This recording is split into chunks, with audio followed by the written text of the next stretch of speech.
Do you want to extract hair in Photoshop? Let's go. How to extract hair in Photoshop with masking. We have come up with a hair trick for you.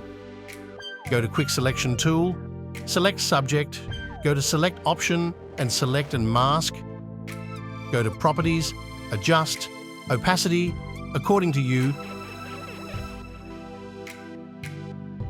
Take Refine Edge Brush and drag brush on outline.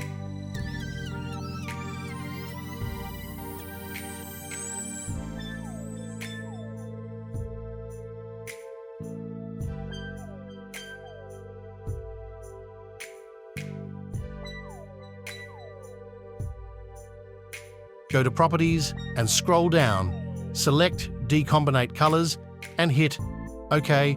Your background removed successfully. For more such interesting tips, subscribe our YouTube channel and press bell icon to never miss any updates.